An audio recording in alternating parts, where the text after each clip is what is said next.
नमस्कार. पिंपरी चिंचवड न्यूजच्या प्रेक्षकांचं मनापासून स्वागत आहे. पिंपरी चिंचवड महानगरपालिकेच्या 42व्या वर्धापन दिनाच्या निमित्तानं विशेष कार्यक्रमामध्ये महापालिकेचे पहिले उपायुक्त माननीय आर.बी. कोंडे साहेब यांच्याशी आपण पहिल्या भागात चर्चा केली आणि नगरपालिकेच्या स्थापनेच्या पार्श्वभूमीपासून अण्णासाहेब मगर यांची कारकीर्द, डॉक्टर श्री सी घारे यांची कारकीर्द आणि त्या अनुषंगाने अनेक आठवणी त्यांनी जागवल्या आणि या दुसऱ्या भागामध्ये परत एकदा त्यांचं मनापासून स्वागत आहे. नमस्कार सर. नमस्कार. तर आता 70ला शहर अस्तित्वात आलं किंवा नगरपालिकेची स्थापना झाली आणि अवघ्या 12 वर्षात नगरपालिकेचं महानगरपालिकेत रूपांतर झालं. हे अगदी दुर्मिळ असं उदाहरण आहे. तर मग लगेच महानगरपालिका का करावी लागली किंवा त्याची पार्श्वभूमी काय? त्याचं असं की ज्या 1970 साली ज्या वेळेला नगरपालिका झाली त्यावेळेला लोकसंख्या साधारण 2 लाखाच्या आसपास होती. परंतु इथल्या लोकसंख्या वाढीचा आणि इथे बाहेरून येणारे लोक आणि राहणारे लोक याच्यामुळे लोकसंख्या वाढत होती.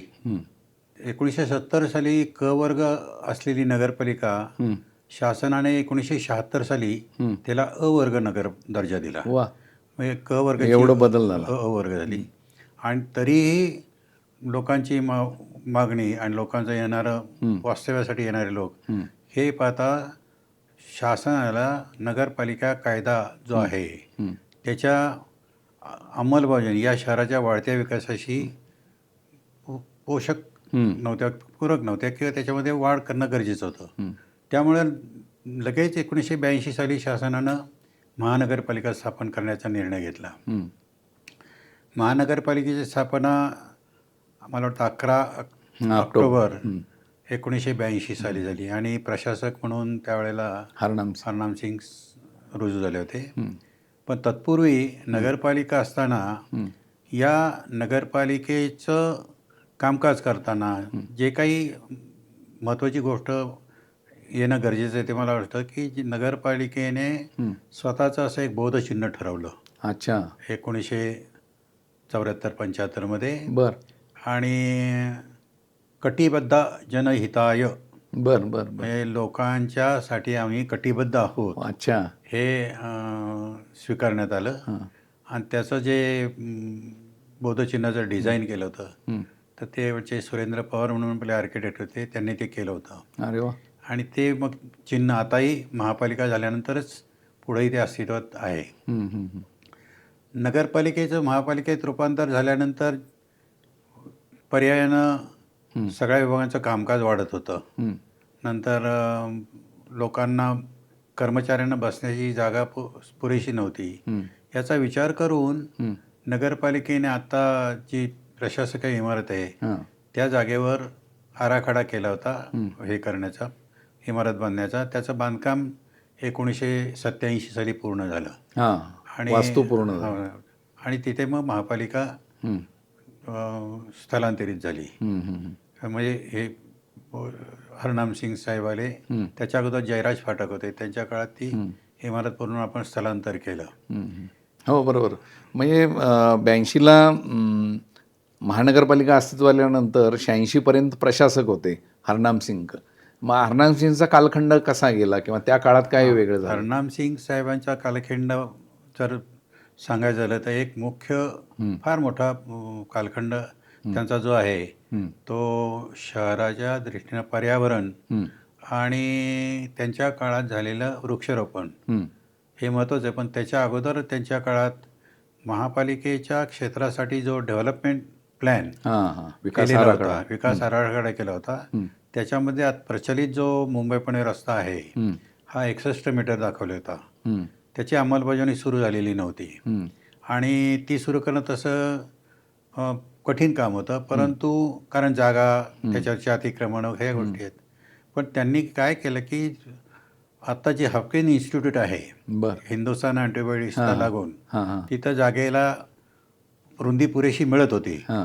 म्हणून त्यावेळेला त्यांनी 61 मीटरचा आराखडा त्याची अंमलबजावणी तिथून सुरू केली. पण त्यावेळेला त्यांनी जो रस्त्याची रुंदी विचारात घेऊन जे वृक्षारोपण केलं तिथे ते आजही आता इथं रस्ता रुंद झाला, मेट्रो चालू झाली तरी तरी ती झाडं कायम कायम राहिली. राहिली. वा. म्हणजे मला सांगण्याचा उद्देश असा आहे की ही जी दृष्टी आहे, दूरदृष्टी. हां. दूरदृष्टी आहे, ही फार महत्त्वाची आहे. खरं आहे, खरं आहे.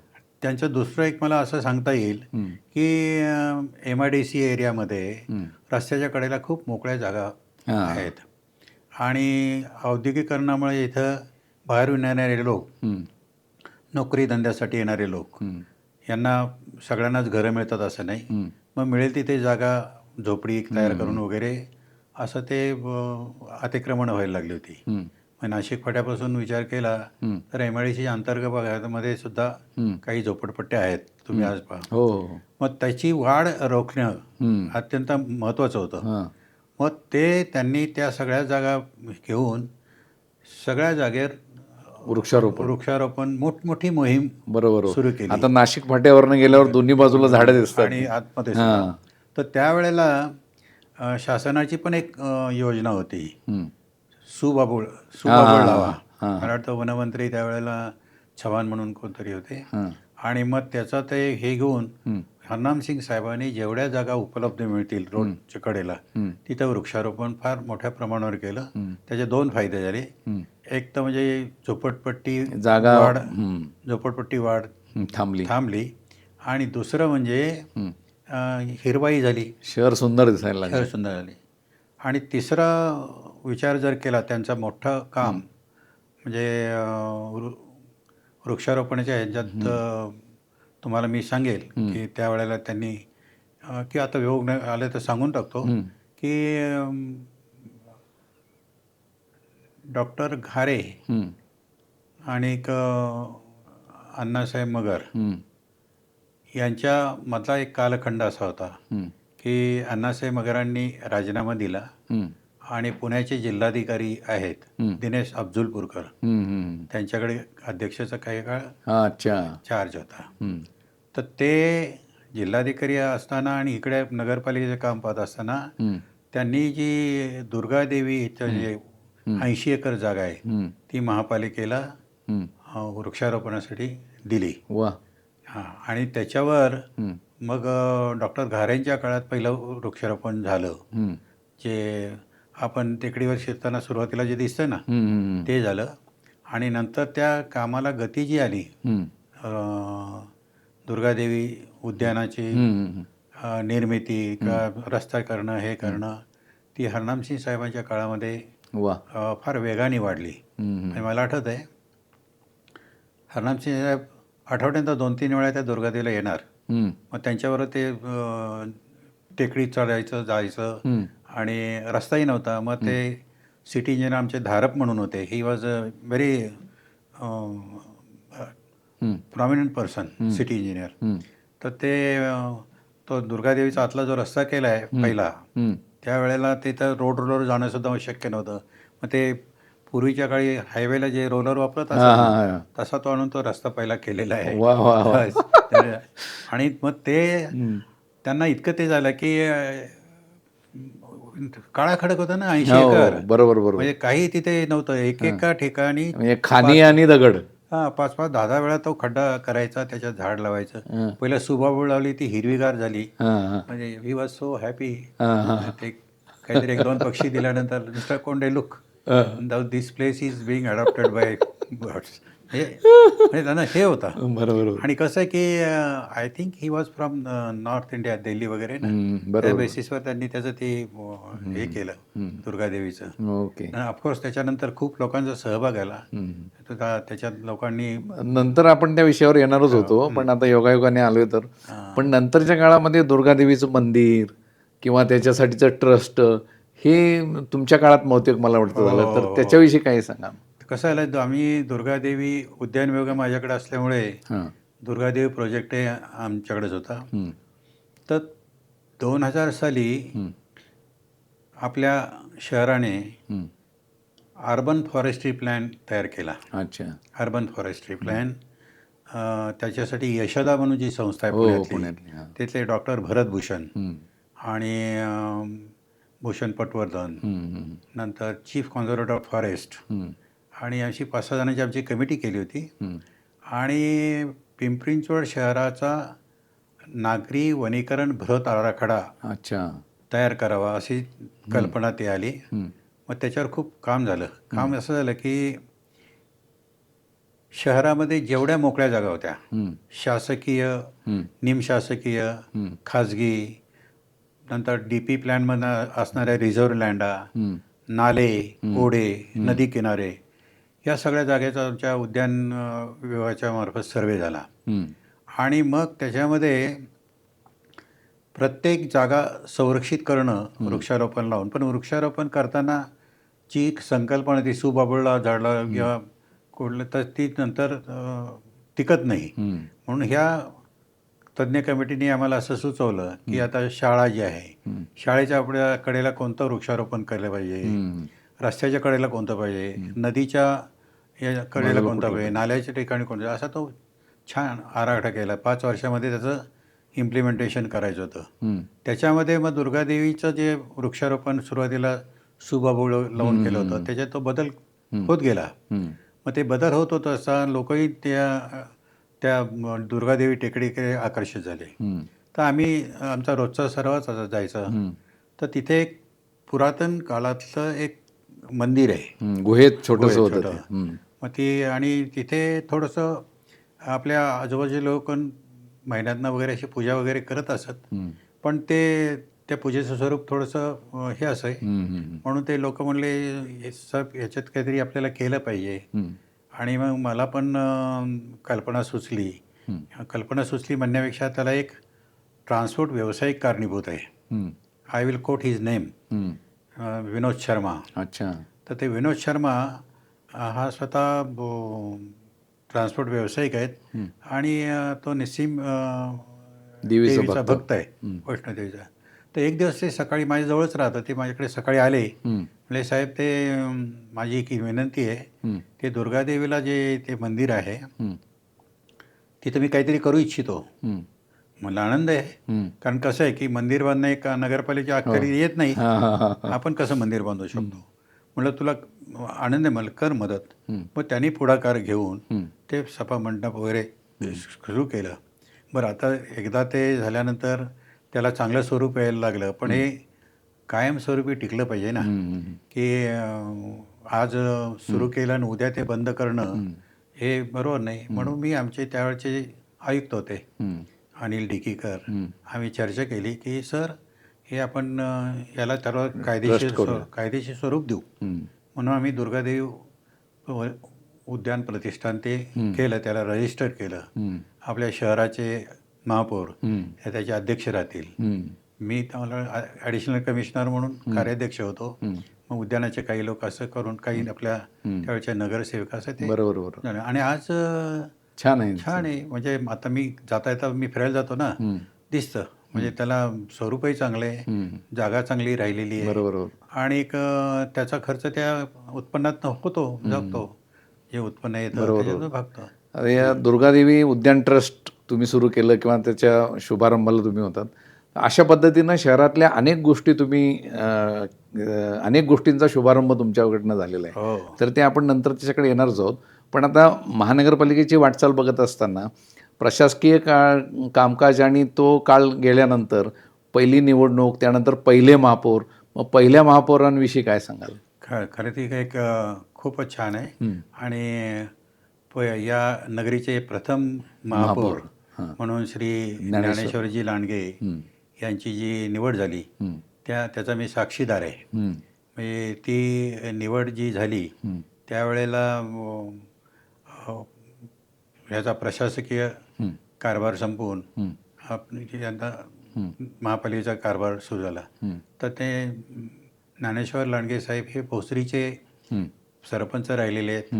त्यांनी उपाध्यक्ष नगरपालिकेत म्हणून काम केलेलं आहे. त्यांना या शहराचं खूप मोठी जाण आहे, जाणीव आहे. आणि या शहराच्या ह्याच्यामध्ये सुद्धा त्यांचा वाटा आहे. तर त्यांची निवड पहिली महापौर म्हणून झाली त्यावेळेला मी होतो. मग आता महानगरपालिकेचा कारभार सुरू झाला, लोकसंख्या वाढली, 2 वेळा विस्तार झाला आणि मग हे सगळं होत असताना विभागांची कामं पण वाढली. तर मग अनेक विभागांचं तुम्ही काम केलेलं आहे. तसं आता शिक्षण विभागाचं सुद्धा तुम्ही काम केलं आहे. तर शिक्षण विभागात प्रारंभीपासून काय काय धोरणं झाली किंवा काय झालं? हो, ते खूप सांगण्यासारखं आहे. हां. आता नगरपालिकेचा शिक्षण विभाग हं, किंवा शाळा हं, ह्याच्याकडे लोकांचा पाहण्याचा दृष्टिकोन हा फार वेगळा आहे. वेगळा इन द सेन्स की क्वालिटी शिक्षण मिळत नाही वगैरे असं होतं. आणि त्याचं कारण असं की हं, आ, गरिबाची मुलं, झोपडपट्टीतली मुलं यांना शाळेपासून वंचित राहता येत नाही, राहू नये म्हणून आपण शाळांचा विस्तार केला, खूप मोठा झाला. पण नगरपालिकेच्या शाळासुद्धा खूप चांगलं काम करू शकतात हं, हे दाखवून देता आलं. हं, मी असताना माझ्या माहितीप्रमाणे हं. त्यावेळेला 1,00,000 च्या जवळपास विद्यार्थी होते नगरपालिकेचे, अरे बापरे! महापालिके हो हां. विद्यार्थी. तर त्याच्यामध्ये 111 काहीतरी शाळा होत्या. त्यात हां. 14 हे होते सीनियर स्कूल, हां, हायस्कूल. हायस्कूल्स होते आणि बाकी होते. नंतर एक सांगायचं म्हणजे आम्ही हं, शाळेची कल्पना, नगरपालिकेची शाळाची चांगली नाही ही कल्पना लोकांच्यातनं जायला पाहिजे. हं, हं. या दृष्टीने आम्ही खूप प्रयत्न केला. प्रयत्न म्हणजे त्यावेळेस पहिलं तर काय केलं की आम्ही कॉम्पिटिटिव्ह एक्झाम सुरू केल्या अच्छा. मुलांच्यामध्ये. हं, तुम्हाला आठवत असेल म्हणजे 7वी इयत्तेच्या आम्ही त्यावेळेला मला आठवतं पहिल्यांदा हं, हं, 7व्या इयत्तेच्या मुलांना आम्ही हं. SSC टाईप अच्छा. प्रश्नपत्रिका तयार करून सुरू केलं आणि हां, केंद्र परीक्षा. केंद्र परीक्षा आणि त्याच्यामध्ये आम्ही काय केलं, शाळेचे जे मुख्याध्यापक होते हां. त्या सगळ्यांना इन्व्हॉल्व केलं. हां, हां, हां. कसं असतं की त्यांना तुम्ही इन्व्हॉल्व केलं आणि मोठे पण दिलं तर ते करतात ना. हं, हं. आम्ही ते जे फॉर्म केले ग्रुप आणि त्याच्यामध्ये मग त्यांनी ते स्वतः प्रश्न काढायचे. सिलेक्शन मात्र मी माझ्याकडे ठेवलं होतं प्रश्नांचं. हं, आहे ना, म्हणजे सचोटी पाहिजे ना शेवटी. हां, हां. तर ते सक्सेसफुल झालं हां. आणि नगरपालिकेच्या शाळेचा याचा जो दर्जा आहे SSC बोर्डाचा हं. तो सतत वाढत गेला. वाह! आताही चांगलं चाललेलं आहे. हं, हं. म्हणजे आणि नगरपालिकेचं शिक्षण सर्वसामान्य नागरिकांच्या मुलांना हं. इतक्या चांगल्या पद्धतीने मिळतं ही खरोखर अभिमानाची बाब आहे. बरोबर, बरोबर. त्या मला आठवते ते 26 जानेवारीचा एकत्रित कार्यक्रम, सगळ्यांचं कवायत, ते सगळ्या गोष्टी त्यावेळेला होत्याच. त्याच्यामध्ये आता ओघाने आलंय बोलणं हां. तर विद्यार्थ्यांसाठी आम्ही कला क्रीडा प्रकल्प सुरू केला. हो. त्याच्यामध्ये 2 भाग होते. हं, या विद्यार्थ्यांच्यामध्ये टॅलेंट खूप असतं. हं, झोपडपट्टीची जरी मुलं असतील हं, तर टॅलेंट त्यांच्यात भरपूर आहे. हं, म्हणून शारीरिक शिक्षण हं, आणि खेळ हं, हं, हे वाढवले. हं, शहराच्या त्यावेळेला 11 विभाग निर्माण करून हं. आम्ही ते क्रीडा विभाग तयार केला. क्रीडा शिक्षक नेमले. क्रीडा शिक्षक पहिल्यांदा महानगरपालिकेत. महापालिकेने पहिल्यांदा नेमले. हं, त्या क्रीडा शिक्षकांच्या मार्फत क्रीडा शिक्षण सुरू केलं. हं, त्याच्यासाठी जी आवश्यक सुविधा लागतात, हं, एक ग्राउंड तयार करणं, व्यायामशाळा, हं, जलतरण तलाव, गिर्यारोहण भिंत, हं. नंतर त्याच्यानंतर रायफल शूटिंग सेंटर, हे कुस्ती प्रशिक्षण केंद्र. अण्णासाहेब मगरच्या तिथे मला वाटतं केलं होतं. हे आणि त्यावेळेला आमचे जे सन्माननीय सगळे नगरसेवक जे होते त्यांनी सुद्धा फार मोठा त्यात योगदान दिलं.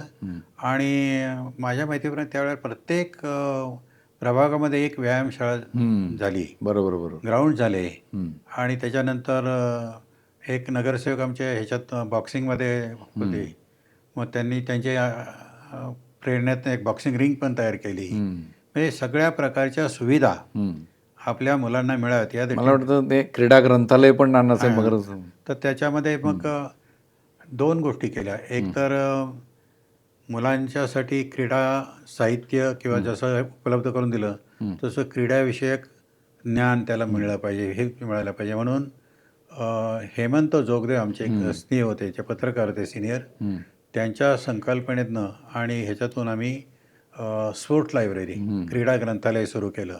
ते क्रीडा ग्रंथालयाची कल्पना अशी होती की जगामध्ये जेवढे खेळ आहेत त्याची बेसिक माहिती मिळाली पाहिजे. त्याच्यातले जे उत्तम खेळाडू आहेत त्याची माहिती पाहिजे. त्या खेळाचा जो निकाल उच्चांक आहे, म्हणजे समजा आता हुसेन बोल्ट त्या ह्याच्या ॲथलेटिक्स 100 मीटरमध्ये होतं त्यावेळेला, तसं आपल्या पिंपरी-चिंचवड शहरातील जे विद्यार्थी खेळाडू दरवर्षी आम्ही स्पर्धा घेत असतो त्याचे नोंद तिथं करायची वा. आणि अशा विद्यार्थ्यांना महापालिकेच्या मार्फत हं, एक चांगल्या सुविधा निर्माण तयार करून द्यायच्या. हं, याच कल्पनेने ती स्पोर्ट लायब्ररी सुरू केली होती. हं. मला वाटतं ती बराच काळ हो, चालू चालू होते. होती. आता ते स्टेडियम जेव्हा पाडलं तेव्हाच काहीतरी ते गेलं ते असं. मला वाटतं सर यातनंच पुढं संगीत अकादमीचा जन्म पण झाला. हो आणि हां, ते काय फार आहे हं, की झोपडपट्टीतल्या मुलांच्यासाठी हं, आणि त्यांना अशा काही हं, सुविधा हं, संगीताच्या ह्याच्या हं, मिळत नाहीत. हं. काय फक्त आम्ही काय केलं, मुळामध्ये पिंपरी चिंचवड शहर नवीनच विकसित होत हो. होतं. त्यामुळं ह्या सगळ्या कल्पना रुजवायला आवश्यकता होती. तर पिंपरी चिंचवड शहरामध्ये हं, असे जे संगीतामध्ये जे काही काम करणारे लोक होते, हं, संगीतामध्ये तबला ह्याच्यावर शिक्षण देणारे, तर अशा लोकांची एक यादी बनवली. हं, त्या लोकांना एकत्र आणलं, बुवा तुमची काय कल्पना आहे? हं, मग त्यातून मुलांना संगीत शिक्षण मिळालं, हं, तर खूप चांगला अशी संकल्पना पुढे आली. हं, मग प्रथमच महापालिकेने 4 संगीत शिक्षक निवडले आम्ही. बरोबर. हां, त्यातले मला वाटतं 2 अजूनही आहेत. हो, एक हो. समीर समीर आणि सूर्यवंशी आणि तो तबला उत्तम वाजवतो हं, आणि उमेश पुरोहित आणि उमेश पुरोहित आहे. हां, नंदीन सरीन म्हणून एक नंदन होता. सर. हां.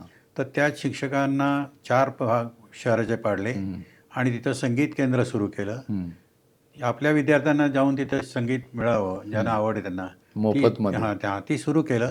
त्याचा चांगला उपयोग झाला हं, आणि यातूनच पुढं असं ठरलं की एक मध्यवर्ती संगीत अकादमी सुरू करावी. हं, मग आपल्या निगडीला संकुल जे आहे, हं, तिथे जागा उपलब्ध होती. हं, मग पंडित व्यास हं. ते त्यांच्या हस्ते ते उद्घाटन झालं. संगीत अकादमी सुरू केली हं. आणि तिथं आजही हो, बरेच छान चाललंय. छान आहे. 200-250 विद्यार्थी हो शिकतायत आणि आताही. एक आनंद आहे म्हणजे ते हं. आपल्या छान म्हणजे तुमच्या कल्पनेतनं आलेली गोष्ट आधी. नगरपालिकेच्या परिसरातील जे गरीब हं, जी मुलं आहेत, हं. अशांना ती एक चांगली सुविधा झाली.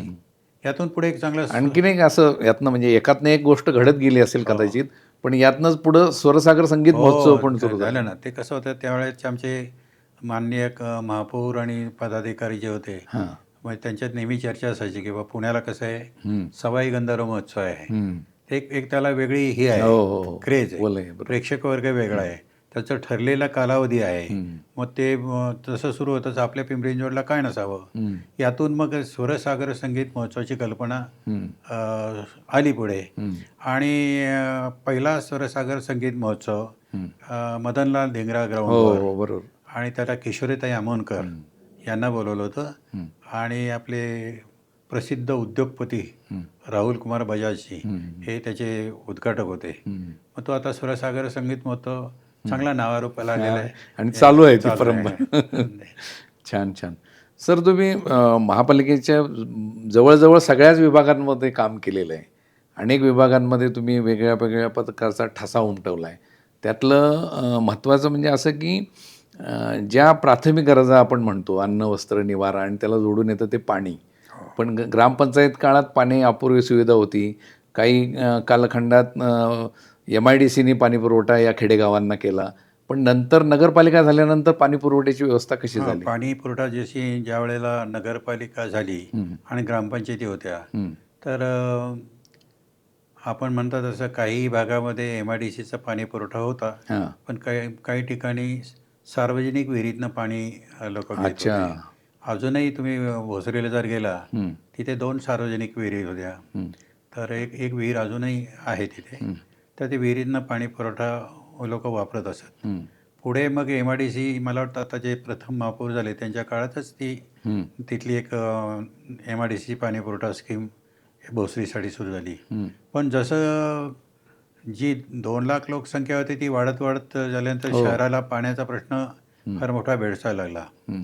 MIDCचा पाणी पुरवठा हा सगळ्या सगळ्या शहराला नव्हता. होता. म्हणून प्रशासक हरनामसिंग असताना हं, त्यांनी पहिल्यांदा पाणीपुरवठा योजना सुरू करण्याचा निर्णय घेतला. मग त्यासाठी शासनाकडनं 105 MLD हं, त्याच्यानंतर 105 MLD पाणीपुरवठा